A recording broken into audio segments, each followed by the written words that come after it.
Hey, how's it going, everyone? This is a series about cyberbullying, making it aware, cyberbully awareness.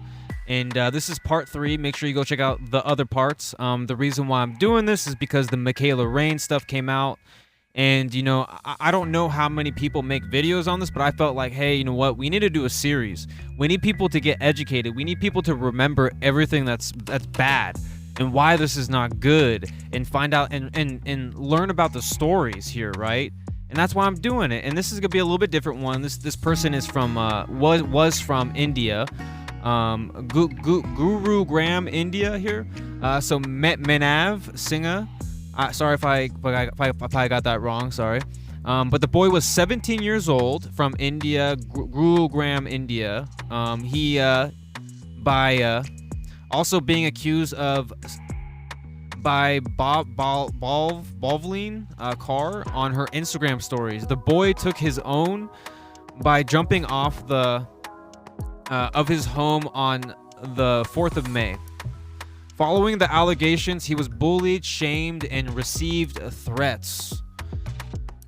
So he a lot of false allegations of that, and also constant threats, cybercrime. The police investigation around the has been claimed to be faulty, leading to the boy's parents filing a petition in a Gurugram court, which noted that the police had been working at a low pace for reasons best known to them.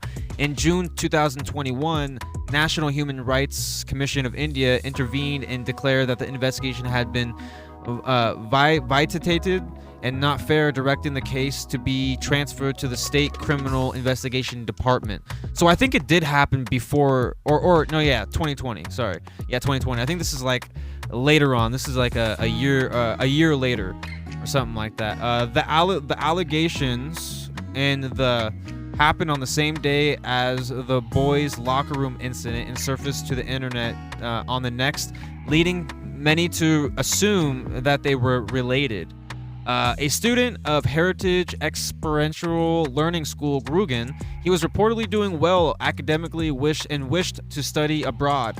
His father worked in the private sector while his mother was a homemaker. They were living in a rented condominium in DLF Carlton Estate, Gurugram, and had been living at home since March 2020. Sorry for all the misspeaking here. I apologize. When the COVID-19 lockdown began. So that's kind of crazy to me, because I feel like when COVID happened, I feel like being locked down, I feel like it did things to people, and a lot of people started using the internet and using all that, and I feel like that's where it all started. Not that's my opinion, that's my theory. Actually, it's more of a theory, I guess you would say. Because COVID, it was such a weird time, being locked in your house, not being able to go out, you know what I mean? You could if you had a mask, whatever, so-and-so, all that stuff, right? So right here, almost an hour before his Quar had posted an Instagram story alleging an incident which occurred when Manav was 14 or 15 years old, accusing him of harassing her, touching her, and demanding.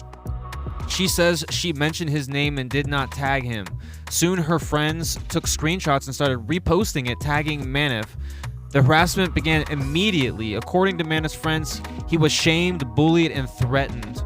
After the story went viral, Manav received threat calls and messages and was the victim of harassment by the girl and her friends. Manav tried to defend himself and maintained that he was innocent. According to a classmate, Manav pleaded with her friends to take it down, contending that it was not true and that they were relentless. Sorry, I don't want to cry. I'm trying not to cry, man.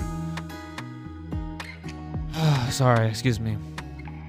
After sustained abuse, he panicked and reached out to his friends. Gurugram police found chats that Manav had with his friends minutes before his. The boy wrote he was stressed, asking his friends to keep talking to him. According to Instagram post by his brothers, he had a panic attack and took his.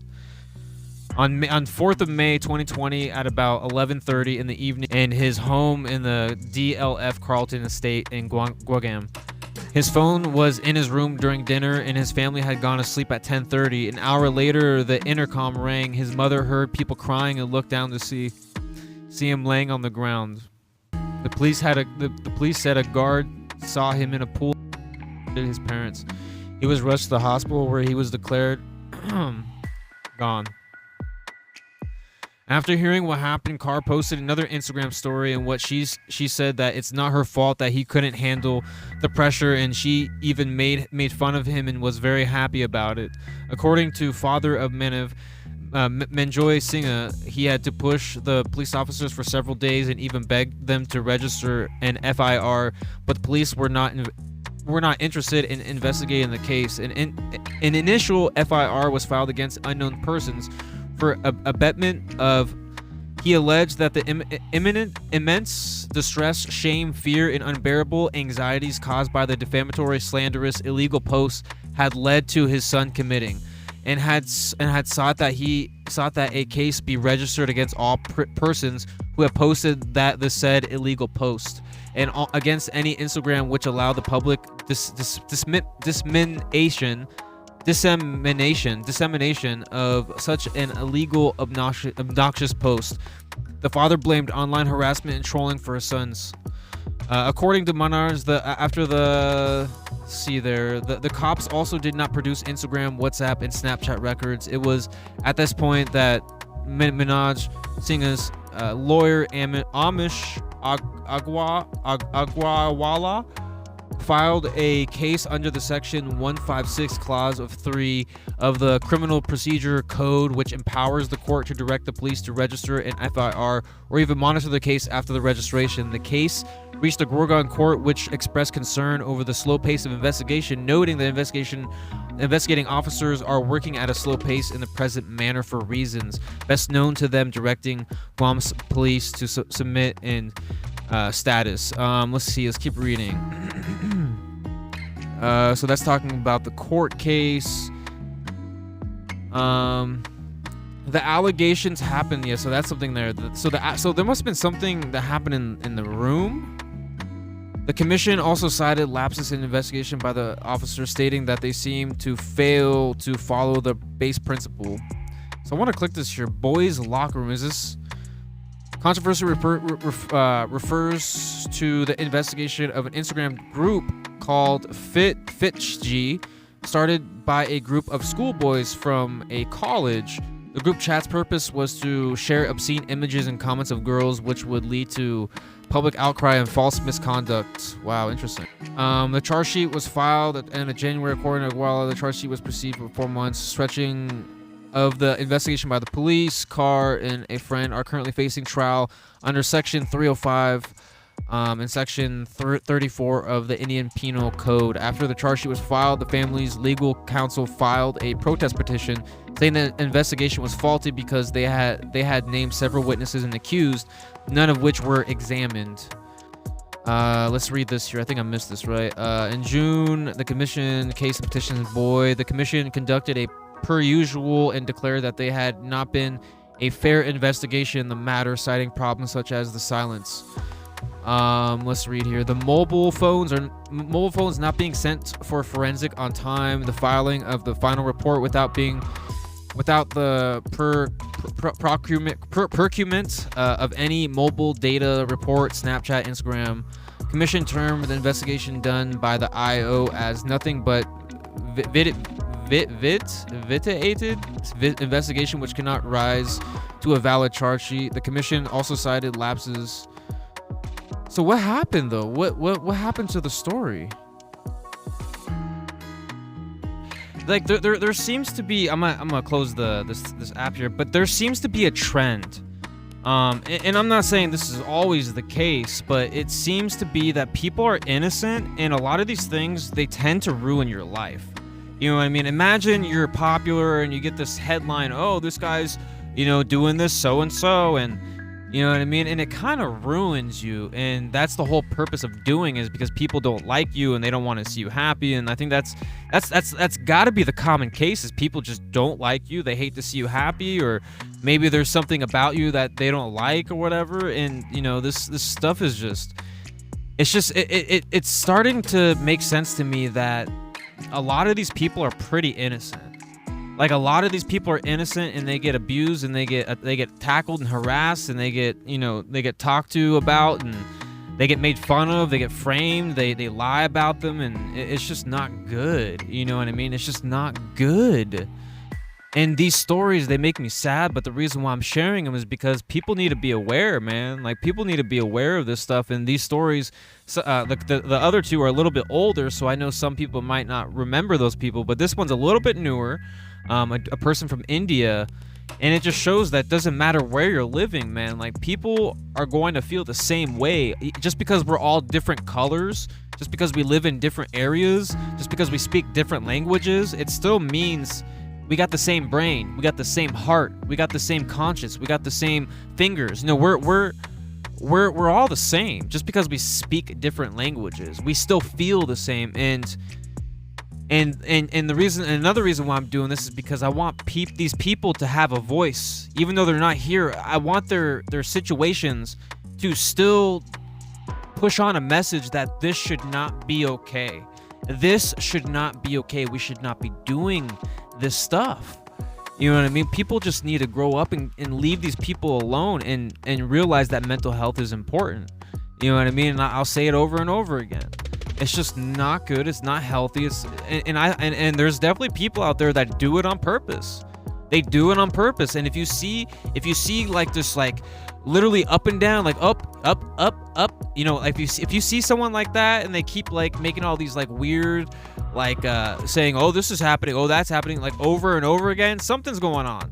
Someone has a mental issue and there's something going on. And I feel like that people out there, they just do it on purpose, and it's a sad thing to see. And I really hope people just wake up and, you know, learn from this. This is kind of like a bit of an education thing here, because this stuff shouldn't be happening. You know what I mean? It shouldn't be happening. And we got more parts. We got more parts in the series. We're pushing this out there. By the way, but I'm doing it now because the Michaela Reigns, it frustrates me to the point where I was like, you know what? We need to start a series. We need to get people talking. We need to stop attacking people. We need to stop creating fake accounts. We need to stop blackmailing. We need to stop photoshopping. We need to stop harassing, cyberbullying, and creating lies and wanting someone sad and all this stuff. It needs to stop. We need to reevaluate who we are as people. We need to love each other. We live in the same exact country. You know what I mean? And obviously this other story is a little bit different. It's out of country. It's in India, but at the same time, it's like this stuff is happening. In 2023, I'm ending my video right now, by the way, but in 2023, 40,000 people committed. That's one person every 11 minutes. One person every 11 minutes. Is that okay? Is that okay? In an hour, there's probably over a dozen plus, right? I didn't do the math. I haven't done the math, but if anyone wants to do the math, go ahead. But that is crazy. 40,000 people gone in 1 year. 1 year. There's only 365 days. Think about that. That is insane. And this stuff needs to be taken care of. This stuff it should be more serious than what it is. There's people out there fooling around making up crap and they get away with it. Why?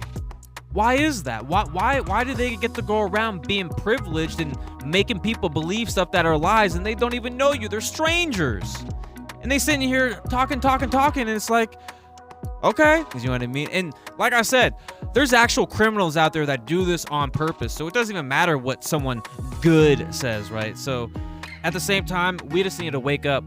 We need to wake up. We need to make sure we defend these people that are, you know, actually getting attacked. Not this fakery, like imaginative fairy stuff, like real stuff, real evidence, real cases that have actually happened, real things. These people are not here no more. They are not here no more. They're not walking around. They're not eating food. They're not here no more.